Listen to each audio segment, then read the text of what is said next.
Hello dear students, welcome to subject structural analysis part 2. I am Professor Priya Kulkarni from Civil Engineering Department of Parvatibai Genba, Mose College of Engineering, Wagholi, Pune. Okay, some students have doubt regarding how to do moment distribution for simply supported beam. So here I have uploaded one video lecture regarding the simply supported beam, but still some students have confusion about the carry over part. Okay, how to carry over the movement at the simply supported end or in the intermediate end in case of simply supported beam. So here we will discuss one numerical for simply supported beam. Okay, so this is one simple simply supported beam, a two span beam having EI constant. Okay, AB span is loaded with UDL of, sorry, I forgot to write that amount of 3 kilonewton per meter, and member BC is loaded with a UDL of 10 kilonewton meter. So first step is finding the fixed end moment. So in the first step we will find the fixed end moment. Here we assume that each span is having fixed end, and according to assumption we are going to apply the loading cases. Means for UDL it is WL square by 12, and for point load it is WL by 8. These are the cases only for fixed end support, and here we are assuming that for the fixed end moment calculation each span is having fixity. Okay, this is assumption that we have made here. Then according to that we'll calculate the fixed end moments for AB span, BA span, for BC span and CB span. This is simple. Okay, then second step is distribution table. Okay, we are going to find the distribution factor. So we'll make one simple table having joint, member, relative stiffness is denoted by K, and joint stiffness, and distribution factor is the ratio of member stiffness to the joint stiffness.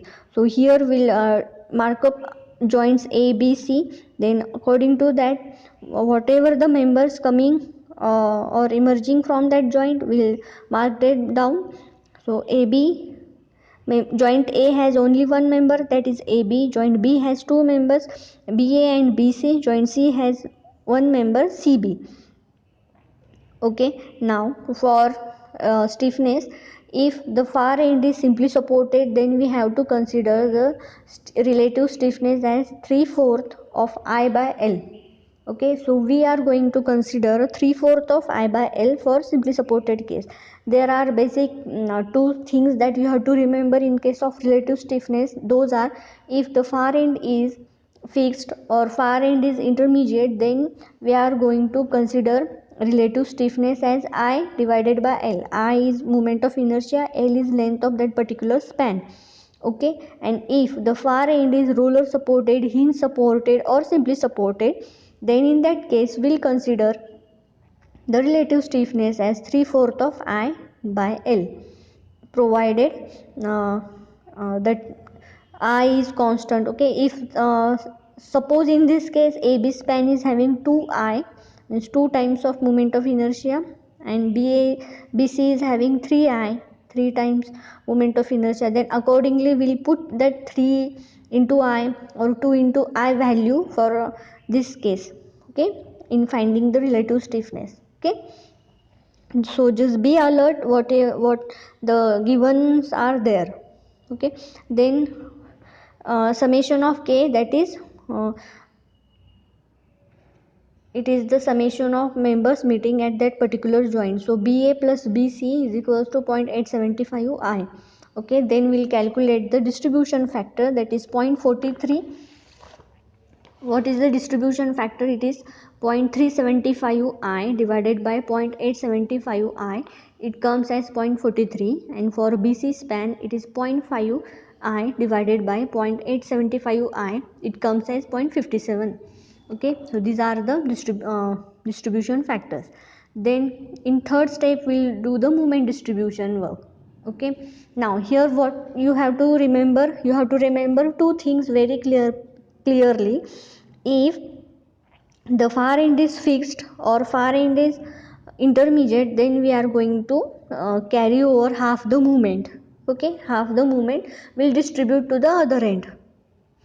And if the far end is roller, hinge, simply supported or overhang, then we will not carry over the movement. Is it clear?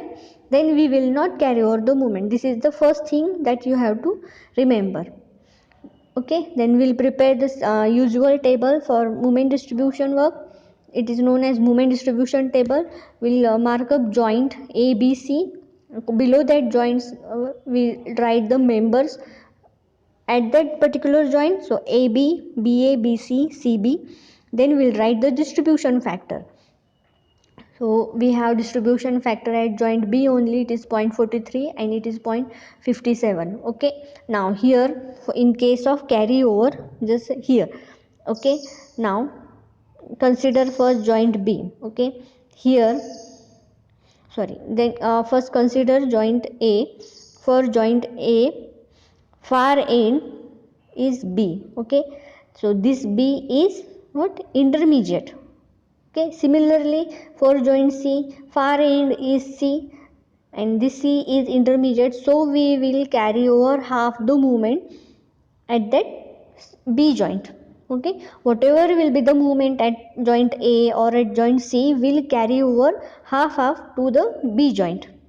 Okay, now in case of B joint, looking from B towards A and looking from B towards C. Okay, looking from B towards A is having simply support, so we will not carry over the movement. Okay, then looking from B towards C end is simply supported, then here also we will not carry over the movement. Okay, is it clear to you? So this is the only key that you have to remember in case of simply supported beam. If the far end is intermediate or fixed, then only you have to carry over half the movement, and if the far end is simply supported, then you will not able to carry over the movement, and just put a dash over there. Okay, then as usual we do the what is the unbalanced movement. Okay, so we'll apply equal and opposite amount of movement so that these joints become stable. Okay, for equilibrium, then we'll just see here 13.5 minus 4, it comes as plus 9.5.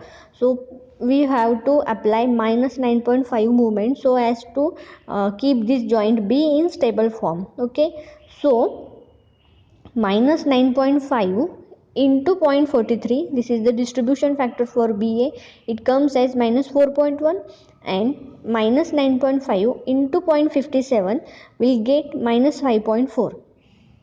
Okay, now we are not able to carry over here because this end is simply supported. Similarly, we are not able to carry over this moment over here because this end is also simply supported. But here at this B joint, okay, sorry, but here at this A joint, this B end is intermediate, so we will carry over, we'll put this and once again one more thing, that is we have fixed end movements over C and B span. So if the if the ends are simply supported, then then it is not right to write down the movements there, because simply supported end has only two known values, that is one is horizontal force and another one is vertical force. Okay, these are the two unknowns in the or these are the two knowns value in case of simply supported beam. So in simply supported end there is not any kind of movement. Okay, so in this ends, at this A and at this B end, we are going to apply equal and opposite amount of whole movement so as to get the movement at that end is 0. Okay, so here is 4, then we are going to apply minus 4 value so as to get this 0 value, 0 movement at the end for simply support. This is the second key that you have to remember.